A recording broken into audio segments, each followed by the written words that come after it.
ಇದು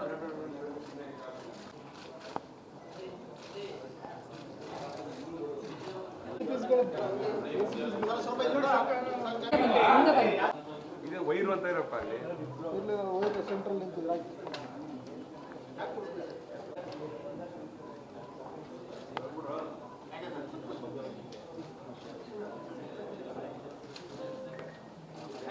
thank you.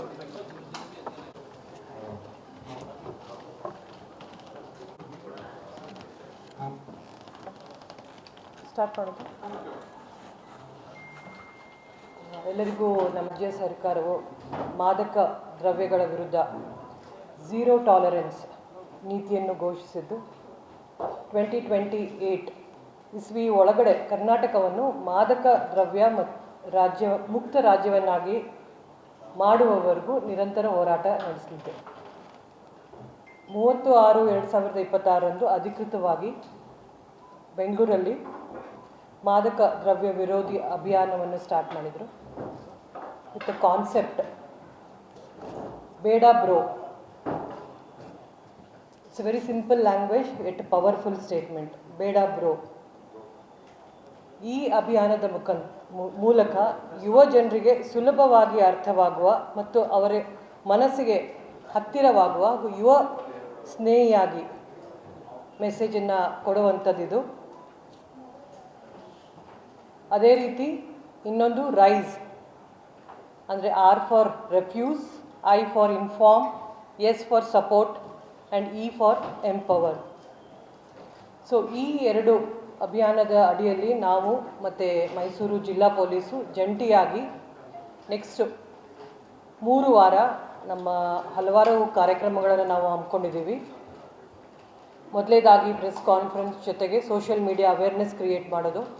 So 2ನೇ ವಾರದಲ್ಲಿ ನಾವು ಒಂದು ಕಾಲೇಜನ್ನು ಫ್ಲ್ಯಾಗ್ಶಿಪ್ ಕಾಲೇಜನ್ನಾಗಿ ಸೆಲೆಕ್ಟ್ ಮಾಡಿಕೊಂಡು ಅಲ್ಲಿ ಅವೇರ್ನೆಸ್ ಕ್ರಿಯೇಟ್ ಮಾಡೋದು ಜಿಲ್ಲಾ ಆಡಳಿತ ಮಟ್ಟದ ಎಲ್ಲ ಅಧಿಕಾರಿಗಳೊಂದಿಗೆ. ಅದೇ ರೀತಿ 3ನೇ ವಾರಕ್ಕೆ ಪಬ್ಲಿಕ್ಕನ್ನು ಇನ್ವಾಲ್ವ್ ಮಾಡಿಕೊಂಡು ಪ್ರೋಗ್ರಾಮನ್ನು ಮಾಡೋದು. ಮತ್ತು ಜಿಲ್ಲೆಯಿಂದ ತಾಲೂಕು ಮಟ್ಟದಲ್ಲೂ ಅವ್ರೇನು ಕಾರ್ಯಕ್ರಮ ಅಂದ್ಕೊಂಡಿದ್ದಾರೆ ಅದನ್ನು ಎಸ್ ಪಿ ಮೈಸೂರು ಅವರು ಅದ್ರ ಬಗ್ಗೆ ತಮಗೆ ಹೇಳ್ತಾರೆ. ನಮ್ಮ ಸಿಟಿಲಿ ನಾವು ಇಂಪಾರ್ಟೆಂಟ್ ಕಾಲೇಜನ್ನು ನಾವು ಫ್ಲ್ಯಾಗ್ಶಿಪ್ ಕಾಲೇಜನ್ನಾಗಿ ಸೆಲೆಕ್ಟ್ ಮಾಡ್ಕೋತೀವಿ. ಅಲ್ಲಿಗೆ ಹೋಗಿ ನಮ್ಮದು ಏನಿದು ಬೇಡ ಬ್ರೋ ಆ್ಯಂಡ್ ರೈಸ್ ಕಾನ್ಸೆಪ್ಟ್ ಇದೆ ಅದನ್ನು ಮನವರಿಕೆ ಮಾಡ್ತೀವಿ ಮತ್ತು ಜಾಸ್ತಿ ಪಬ್ಲಿಕ್ಕನ್ನು ಇನ್ವಾಲ್ವ್ ಮಾಡ್ಕೋತೀವಿ. ಅದೇ ರೀತಿ ಪ್ರತಿಯೊಂದು ಕಾಲೇಜಲ್ಲೂ ಸಹ ಆ್ಯಂಟಿ ಡ್ರಗ್ ಕಮಿಟಿ ಫಾರ್ಮೇಷನ್ ಆಗಲೇಬೇಕು ಕಂಪಲ್ಸರಿಯಾಗಿ. ಆ ನಿಟ್ಟಿನಲ್ಲೂ ಸಹ ನಾವು ಎಲ್ಲ ಮೈಸೂರು ಸಿಟಿಯಲ್ಲಿ ಏನೇನು ಕಾಲೇಜ್ ಬರುತ್ತೆ ಅವ್ರ ಜೊತೆ ನಾವು ಸಮನ್ವಯವಾಗಿ ಅವ್ರ ಜೊತೆ ಕಾನ್ಫರೆನ್ಸ್ ಮಾಡಿಕೊಂಡು ಅದನ್ನು ಸಹ ನಾವು ಎನ್ಶ್ಯೂರ್ ಮಾಡ್ತೀವಿ ಪ್ರತಿಯೊಂದು ಕಾಲೇಜಲ್ಲೂ ಸಹ ಆ್ಯಂಟಿ ಡ್ರಗ್ ಕಮಿಟಿ ಇರಲೇಬೇಕು ಅಂತ. ತಮಗೆ ಪ್ರೆಸ್ ನೋಟಲ್ಲಿ 2 ವರ್ಷದಲ್ಲಿ ಎಷ್ಟು ಮೈಸೂರು ಸಿಟಿಲಿ NDPS ಕೇಸಸ್ ಆಗಿದೆ ಅದರ ವಿವರ ಮತ್ತು ಅರೆಸ್ಟ್ ವಿವರನ ನಾವು ಕೊಡ್ತೀವಿ. ಅದ್ರ ಜೊತೆಗೆ ಮೈಸೂರು ಸಿಟಿಯಲ್ಲಿ ವಿಮುಕ್ತಿ ಅಂತ ಏನು ವಾಟ್ಸಪ್ ನಂಬರ್ ಇದೆ ಅದು ಸಹ ಅದರಲ್ಲೂ ಸಹ ನಮಗೆ ಮೋರ್ ದೆನ್ 65 ಕಂಪ್ಲೇಂಟ್ಸ್ ಬಂದಿದೆ. ಅದು ಸಹ ಈಗ ಚಾಲ್ತಿಯಲ್ಲಿರುತ್ತೆ. ಅದ್ರ ಜೊತೆಗೆ ಏನು ಎನಾನಿಮಸ್ ರಿಪೋರ್ಟಿಂಗ್ ಡ್ರಗ್ ಆ್ಯಕ್ಟಿವಿಟಿ ಬಗ್ಗೆ ಏನೋ ಒಂದು QR ಕೋಡ್ ಮಾಡಿದ್ವಿ ಅದು ಸಹ ಚಾಲ್ತಿಯಲ್ಲಿರುತ್ತೆ ಎಲ್ಲ ಕಾಲೇಜಸಲ್ಲಿ. ಇದ್ರ ಜೊತೆಗೆ ಈಗ ಏನು ಇದು ಅಭಿಯಾನ ಇದೆ ಅದ್ರ ಜೊತೆಗೆ ಅದನ್ನು ಸಹ ನಾವು ಪ್ರಚಾರ ಮಾಡಿ ಮೈಸೂರು ನಗರವನ್ನು ಡ್ರಗ್ ಫ್ರೀ ನಗರವನ್ನಾಗಿ ಮಾಡಲು ನಮ್ಮ ಎಲ್ಲ ಅಧಿಕಾರಿಗಳು ಮತ್ತು ಇನ್ ಸಪೋರ್ಟ್ ಆಫ್ ಕರ್ನಾಟಕ ರಾಜ್ಯ ಸರ್ಕಾರ ಹಾಗೂ ನಮ್ಮ ಮಾನ್ಯ DG ಆ್ಯಂಡ್ IGF ಅವರ ಆದೇಶ ಪ್ರಕಾರ ನಾವು ಇದನ್ನು ಮಾಡ್ತೀವಿ ಅಂತ ನಾನಿಲ್ಲಿ ಈ ಮೂಲಕ ನಿಮಗೆ ಹೇಳ್ತೀನಿ.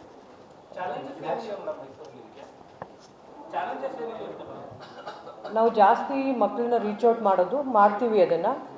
ಮತ್ತು ರಿಪೋರ್ಟಿಂಗ್ ನಮಗೆ ಎಲ್ಲಿ ಅವ್ರ ಕಾಲೇಜಸಲ್ಲಿರ್ಬೋದು ಅಥವಾ ಅಕ್ಕಪಕ್ಕ ಮನೆಗಳಲ್ಲಿರ್ಬೋದು ಅಥವಾ ಅವರ ಇರೋವಂಥ ಲೊಕ್ಯಾಲಿಟಿಯಲ್ಲಿರ್ಬೋದು ನಮಗೆ ಇನ್ಫಾರ್ಮೇಷನ್ ಕೊಡೋದು. ಕೆಲವು ಯಾಕೆ ಬೇಕು ಅಂತ ಜನ ಕೊಡೋದಿಲ್ಲ. ಬಟ್ ವಿ ಅಪೀಲ್ ನಮಗೆ ಈಗ ಏನು ನಾವು ವಿಮುಕ್ತಿ ಮತ್ತು ನಾವು ಏನು QR ಕೋಡ್ ಮಾಡಿದ್ವಿ ಸಾಕಷ್ಟು ಜನ ಮುಂದೆ ಬರ್ತಾ ಇದ್ದಾರೆ. ಸಾಕಷ್ಟು ಕೇಸಸನ್ನು ನಾವು ಸಾಲ್ವ್ ಮಾಡಿದ್ದೀವಿ. ಕೆಲವನ್ನೆಲ್ಲ ನಾವು ಸೀಕ್ರೆಟಾಗಿ ಇಟ್ಟಿದ್ವಿ ಯಾಕಂದರೆ ಅವರು ರಿಕ್ವೆಸ್ಟ್ ಮಾಡ್ತಾರೆ ಕಾನ್ಫಿಡೆನ್ಷಿಯಲ್ ಆಗಿ ಇರಬೇಕು ಅಂತ ಹೇಳಿ ಪೇರೆಂಟ್ಸು.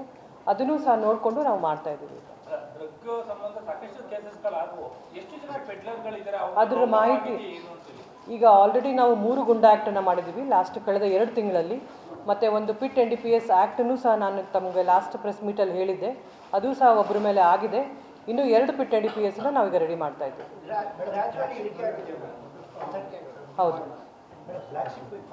ಕಾಲೇಜಿನ ನಾವು ನಮಗೆ ಎಲ್ಲಿ ಈಗ ನಮಗೆ ಏನು QR ಕೋಡ್ ಮೂಲಕ ನಮಗೆ ಕಂಪ್ಲೇಂಟ್ಸ್ ಬಂದಿತ್ತು, ಮತ್ತು ಅದರ್ವೈಸ್ ಎಲ್ಲಿ ಜಾಸ್ತಿ ಸ್ಟೂಡೆಂಟ್ಸ್ ಇದ್ದಾರೆ ಮತ್ತು ನಮಗೆ ಅನಿಸುತ್ತೆ ದೇ ಆರ್ ವಲ್ನರಬಲ್ ಅಂತ ಹೇಳಿ ಆ ಥರ ಕಾಲೇಜಸ್ ಒಂದು ಫ್ಲ್ಯಾಗ್ಶಿಪ್ ಅಂತ ತಗೊಂಡು ಅಲ್ಲಿ ಸ್ಟಾರ್ಟ್ ಮಾಡ್ತೀವಿ. But will reach out to all the colleges in Mysuru city. Madam, ಇದು ಅವೇರ್ನೆಸ್ ಒಂದು ಕಡೆ ಇವುಗಳನ್ನ ಈ ಡೆಡ್ ಪ್ಲಗ್ಗಳನ್ನೆಲ್ಲ ಹೇಗೆ ಅವ್ರನ್ನ ಹೇಗೆ ಇದು ಮಾಡ್ತೀರಾ ಅಂತ ಮೈಸೂರು ಸಿಟಿಲಿ ಬೇರೆ ಬೇರೆ ಕಡೆಯಿಂದಲೂ ಇಲ್ಲಿ ಬಂದು ಮಾರಾಟ ಮಾಡ್ತಿದ್ದಾರೆ. ನೀವೇ ಹೋದ ವಾರ ಒಂದು 15 ದಿನದಲ್ಲಿ ಅಂತ ಹೇಳಿದ್ರೆ ಈ ಥರ ಎಫೆಕ್ಟಿವ್ ಆಗಿರೋವಂಥದ್ದು ಆಪ್ರೇಷನ್ಸ್ಗಳೇನು? ಲಾಸಲ್ಲಿ ನಿಮಗೆ ಹೇಳಿದಾಗೆ ಎಕ್ಸ್ಟ್ರಮೆಂಟ್ ಮಾಡೋದು, ಗುಂಡಾ ಆ್ಯಕ್ಟ್ ಮಾಡೋದು ಮತ್ತು ಪಿಟ್ NDPS ಮಾಡೋದು. ನೀವು ಲೆಕ್ಕ ತಗೊಂಡ್ರೆ ಮೈಸೂರು ಸಿಟಿಯಲ್ಲಿ ಈ ವರ್ಷವೇ ಜಾಸ್ತಿ ಆಗಿರೋದು. ಇವನ್ ನಾವು ಡ್ರಗ್ ಪೆಡ್ಲರ್ಸ್ ಮೇಲೂ ರೌಡಿ ಶೀಟ್ ಓಪನ್ ಮಾಡ್ತಾ ಇದ್ದೀವಿ. ಇನ್ನೂವರೆಗೂ ಓಪನ್ ಮಾಡ್ತಾ ಇರಲಿಲ್ಲ. ಡ್ರಗ್ ಶೀಟರ್ ಮೇಲೂ ರೌಡಿ ಶೀಟ್ ಓಪನ್ ಮಾಡ್ತಾ ಇದ್ದೀವಿ. ಮತ್ತು ಮೋರ್ ದ್ಯಾನ್ 15 ಡ್ರಗ್ ಪೆಡ್ಲರ್ಸನ್ನು ಎಕ್ಸ್ಟ್ರಿಮೆಂಟನ್ನು ಮಾಡಿದ್ದೀವಿ. ಕೆಲವೊಂದು ಕೋರ್ಟ್ ಸ್ಟೇ ಇದೆ, ಬಟ್ ಅದನ್ನು ಫಾಲೋ ಅಪ್ ಮಾಡ್ತಾ ಇದ್ದೀವಿ ನಾವು. ಮತ್ತು ಈಗ ವಾರೆಂಟ್ಸನ್ನು ಜಾರಿ ಮಾಡೋದಾಗಲಿ, ಈ ರೀತಿ ಕಾನೂನು ಅಡಿಯಲ್ಲಿ ಏನೇನು ಮಾಡಬೇಕು ಅದನ್ನು ಕ್ರಮಗಳನ್ನು ತಗೋತಾ ಇದ್ದೀವಿ.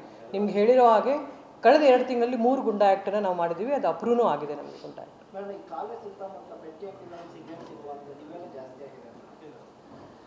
ನಿಮಗೆ ಗೊತ್ತಿರೋ ಹಾಗೆ ಮೋರ್ ದೆನ್ 21,000 ಕೋಟ್ಪಾ ಕೇಸನ್ನು ಹಾಕಿದ್ದೀವಿ. ಅದ್ರ ಬಗ್ಗೆನೂ ಕಮೆಂಟ್ ಮಾಡಿದರು, ಕೋಟ್ಪಾ ಕೇಸಸ್ ಅಷ್ಟೇ ಮಾಡ್ತಾ ಇದ್ದಾರೆ ಅಂತ. ಹಂತವಾಗಿ ಏನೇನು ಸಪೋರ್ಟಿಂಗ್ ಅಂತ ನಿಮಗೆ ಅನಿಸುತ್ತೆ. ಕೆಲವು ಜನರು ನಮಗೆ ಸಿಗರೇಟ್ ಸೇರ್ತಾ ಇದ್ದಾರೆ, ಗಾಂಜಾ ಸೇರ್ತಾ ಇದ್ರು ಅಂತ ತಪ್ಪು ಮಾಹಿತಿನೂ ಕೊಡ್ತಾರೆ. ಈಗ ಅವರಿಗೆ ಈಸಿ ಆಗಿಬಿಟ್ಟಿದೆ. ಸೊ ಆ ತಪ್ಪು ಮಾಹಿತಿನ ಕೊಡಲಾರ್ದೆ ನಿಜವಾದ ಮಾಹಿತಿ ಕೊಟ್ಟರೆ ಡೆಫಿನೆಟ್ಲಿ ನಮಗೆ ಹೆಲ್ಪ್ ಆಗುತ್ತೆ. ಇಲ್ಲಾಂದರೆ ಸುಮ್ಮನೆ ಮನೆ ಮುಂದೆ ಯಾರು ಸಿಗರೇಟ್ ಸೇರ್ತಾ ಇದ್ದರೆ ಗಾಂಜಾ ಸೇರ್ತಾ ಇದ್ದಾರೆ, ಆ ರೀತಿ ಕಂಪ್ಲೇಂಟ್ಸು ಜಾಸ್ತಿ ಬರ್ತಾ ಇದೆ. ಮತ್ತು ನಾವು ಯಾರು ಕಂಪ್ಲೇಂಟ್ ಮಾಡಿರ್ತಾರೆ ಅವ್ರಿಗೆ ಲೋಕಲ್ ಪೊಲೀಸ್ಗೆ ಕಳಿಸ್ಬಿಟ್ಟು ಅವ್ರಿಗೆ ಮನವರಿಕೆನೂ ಮಾಡಿಕೊಡ್ತಾ ಇದ್ದೀವಿ. ತಾವು ನಿಜವಾದ ಕಂಪ್ಲೇಂಟ್ಸನ್ನು ಕೊಟ್ಟರೆ ನಮಗೂ ಹೆಲ್ಪ್ ಆಗುತ್ತೆ, ಅವ್ರಿಗೂ ಹೆಲ್ಪ್ ಆಗುತ್ತೆ ಅಂತೇಳಿ. ಮುಂದಿಂದು SP ಅವರು ಜಿಲ್ಲೆಯಲ್ಲಿ ಅವ್ರು ಏನೇನು ಕಾರ್ಯಕ್ರಮ ಹಮ್ಮಿಕೊಂಡಿದ್ದಾರೆ ಅಂತ ಅವರು ಅದನ್ನು ಹೇಳ್ತಾರೆ. ಆಯ್ತು, ಅದ್ರ ಬಗ್ಗೆ ನಾನು ನಮ್ಮ ಲೋಕಲ್ ಇನ್ಸ್ಪೆಕ್ಟ್ರಿಗೆ ಹೇಳ್ತೀನಿ. ಕರ್ನಾಟಕ ರಾಜ್ಯ ಸರ್ಕಾರದ ಮಾರ್ಗಸೂಚಿಯಂತೆ ಆಪರೇಷನ್ ರೈಸ್ ಮತ್ತು ಬೇಡ ಬ್ರೋ ಕ್ಯಾಂಪೇನ್ ಅಂಗವಾಗಿ ನಾವು ಮೈಸೂರು ನಗರ ಪೊಲೀಸ್ ಜೊತೆಗೆ ಸಹಯೋಗದೊಂದಿಗೆ ಹಲವಾರು ಕಾರ್ಯಕ್ರಮಗಳನ್ನು ನಮ್ಮ ಜಿಲ್ಲಾ ಪೊಲೀಸ್ ವತಿಯಿಂದಲೂ ಸಹಿತ ಮಾಡ್ತಾ ಇದ್ದೀವಿ. ಅದರ ಪ್ರಮುಖ ಭಾಗವಾಗಿ ಇವತ್ತು ಒಂದು ಜಂಟಿ ಪ್ರೆಸ್ ಕಾನ್ಫರೆನ್ಸ್ ಮುಖಾಂತರ ಈ ಒಂದು ಪ್ರೋಗ್ರಾಮನ್ನು ನಾವು ಅಧಿಕೃತವಾಗಿ ಚಾಲನೆ ಮಾಡ್ತಾ ಇದ್ದೀವಿ. ಈಗಾಗಲೇ ಮೇಡಮ್ ಸಾಕಷ್ಟು ವಿವರವಾಗಿ ಯಾವ ರೀತಿ ಈ ಒಂದು ಕಾರ್ಯಕ್ರಮಗಳು ಮುಂದಿನ ಒಂದು 3 ವಾರಗಳ ಕಾಲ ನಡೀತಾ ಇರುತ್ತೆ ಅಂತೇಳಿ ತಿಳಿಸಿದ್ದಾರೆ.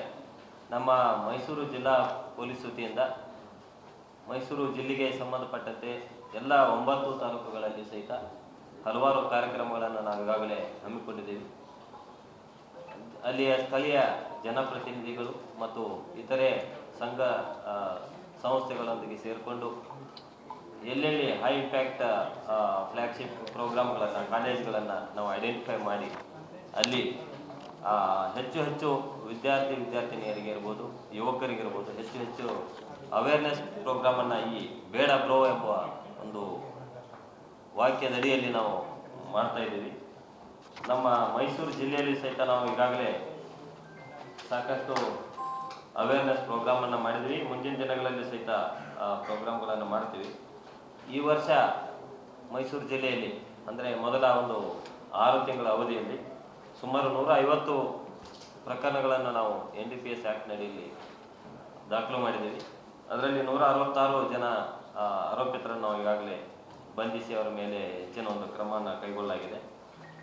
3 ಜನ ಆರೋಪಿತರು ಏನು ಸತತವಾಗಿ ಈ ಒಂದು ಡ್ರಗ್ ಪೆಡ್ಲಿಂಗ್ ದಂಧೆ ಮಾಡ್ತಾ ಇದ್ರು ಅಂಥವ್ರನ್ನ ನಾವು ಗುರುತಿಸಿ ಅವ್ರನ್ನ ಪಿಟ್ NDPS ಆ್ಯಕ್ಟ್ ಅಡಿಯಲ್ಲಿ ಸಹಿತ ಅವರ ಮೇಲೆ ಒಂದು ಕ್ರಮವನ್ನು ಕೈಗೊಳ್ಳುವ ಒಂದು ಪ್ರಯತ್ನ ನಡೀತಾ ಇದೆ.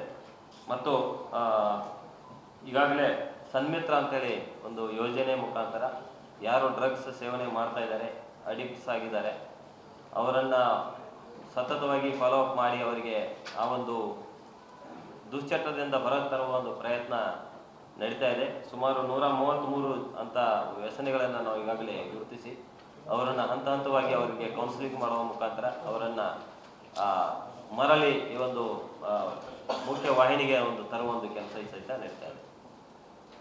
ಒಟ್ಟಾರೆಯಾಗಿ ಮೈಸೂರು ಜಿಲ್ಲೆ ಮತ್ತು ನಗರ ಪೊಲೀಸ್ ವತಿಯಿಂದ ಹಲವಾರು ಕಾರ್ಯಕ್ರಮವನ್ನು ಸಹಿತ ನಾವು ಮಾಡ್ತಾ ಇದ್ದೀವಿ. ಮಾಧ್ಯಮ ಮಿತ್ರರಿಗೆ ಕೇಳಿಕೊಳ್ಳುವುದು ಏನಂತಂದರೆ, ಈ ಒಂದು ಕ್ಯಾಂಪೇನನ್ನು ತಾವು ಸಹಿತ ಹೆಚ್ಚಿನ ರೀತಿಯಲ್ಲಿ ಪ್ರಚಾರಪಡಿಸಿ ಸಾಧ್ಯವಾದಷ್ಟು ನಮ್ಮ ರಾಜ್ಯ ಇರ್ಬೋದು ಅಥವಾ ನಮ್ಮ ಜಿಲ್ಲೆ ಇರ್ಬೋದು ಇದನ್ನು ಡ್ರಗ್ಸ್ ಮುಕ್ತ ಜಿಲ್ಲೆಯನ್ನಾಗಿ ಮಾಡಲಿಕ್ಕೆ ತಾವು ಸಹಿತ ಸಹಕರಿಸಬೇಕಂತ ಕೋರಿಕೊಳ್ತೀವಿ.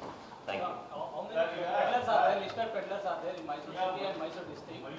Is there any women peddler? Is there any women consumer of drugs? Because this Beda bro, it's a gender bias agutte. It is targeting only men peddlers and men consumers. Women peddlers idare. NC concept. Even my daughter calls B bro ಅಂತ ಒಂದೊಂದ್ಸಲ. So it is gender biased ಅಂತ ಏನೂ ಇಲ್ಲ. It's a Gen Z concept. Alla bro is. It's a Gen Z concept. I told you, even my daughter calls me sometimes bro. Any consumers, women consumers are peddlers? That you ask, like. How many women consumers are there? How many peddlers are there? What are the total number of peddlers? ಅದ್ರದ್ದು details ನಾನು ನಿಮಗೆ ಇದರಲ್ಲಿ ಕೊಡ್ತೀನಿ, ಲೆಕ್ಕ ಈಗಲೇ ಕೊಡ್ತೀನಿ ನಾನು. There are many cases where women has been peddling drugs for the last 15 years and she has been sent to jail. She is in JC only now. That's what. Huh? I think that's what. Why the women peddlers or the consumers have been not informed? C ತಾವು ಹೇಳ್ತಾ ಇರೋದು ಒಬ್ಬರು ಸಲ್ಮಾ ಬಾನು ಅಂತ ಹೇಳಿ ಒಬ್ಬರು peddler, ಅವ್ರ ಮೇಲೆ already case ಆಗಿದೆ. ಅವ್ರು ಇನ್ನೂ ಜೆ ಸಿಲೇ ಇದ್ದಾರೆ. ಜೆ ಸಿಲಿದ್ದಾಗ ಅವ್ರಿಗೆ ಬೇರೆ ಏನು ಗುಂಡಾ ಆ್ಯಕ್ಟ್ ಆಗಲಿ PIT and D P S ಆಗಲಿ ಹಾಕಕ್ಕೆ ಬರೋದಿಲ್ಲ. ಸೊ ನಾವು ಅದನ್ನು ಅವರು ಏನು ಇನ್ನೂ ಜೆ ಸಿಲೇ ಇರೋದ್ರಿಂದ ಮೇ ಬಿ ಲಾರ್ಜ್ ಕ್ವಾಂಟಿಟಿ ಅಂತ ಹೇಳಿ 2017ಇಂದ ಇದ್ದಾರೆ. ಅವರೊಬ್ಬರು ನಮ್ಮಲ್ಲಿ ವಿಮೆನ್ ಪೆಡ್ಲರ್ ಇರೋದು.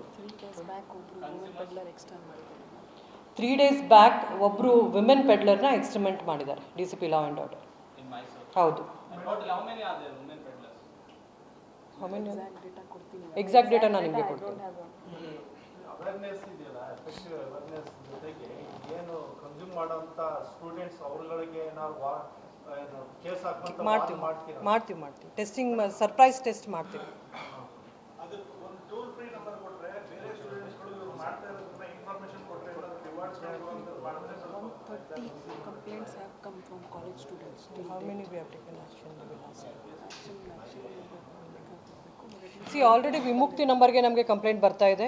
ಏನು QR ಕೋಡ್ ಇತ್ತು, ಎಸ್ಪೆಷಲಿ ಕಾಲೇಜಸ್ಗೆ ಇತ್ತು, ಅದರಲ್ಲೂ ಸಹ ಮೋರ್ ದೆನ್ 165 ಕಂಪ್ಲೇಂಟ್ಸ್ ಬಂದಿದೆ. Any case against students, learners or college students or ನಾವು ಡೌಟ್ ಯಾವುದು ರೆಗ್ಯುಲರ್ ಆಗಿ ಕಳಿಸಿದಾಗ ಬಂದಿದೆ ಅದನ್ನು ನಾವು ಈವನ್ ಕನ್ಸಂಪ್ಷನ್ ಟೆಸ್ಟನ್ನು ಮಾಡಿದ್ದೀವಿ. ಬಟ್ ಸೋ ಫಾರ್ ನೆಗೆಟಿವ್ ಬಂದಿದೆ. ನಾನು ಹೇಳೋದು ಜೆನ್ಯೂನ್ ಕಂಪ್ಲೇಂಟ್ಸುಕ್ಕಿಂತ ಆಂಗ್ಸೈಟಿಯಲ್ಲಿ ಅಥವಾ ಜಸ್ಟ್ ಫಾರ್ ಕ್ಯೂರಿಯಾಸಿಟಿ ಕಳಿಸೋ ಮೆಸೇಜಸ್ ಜಾಸ್ತಿ ಬರ್ತಾ ಇದೆ. ಜಸ್ಟ್ ಫಾರ್ ಡೌಟ್ ಅಲ್ಲಿ ಯಾರೋ ನಿಂತಿದ್ರೆ ಆ ಥರ. ಸೊ ಡೆಫಿನೆಟ್ಲಿ ಜೆನ್ಯೂನ್ ಕಂಪ್ಲೇಂಟ್ ಬಂದರೆ ಅದನ್ನು ಅಟೆಂಡ್ ಮಾಡ್ತೀವಿ.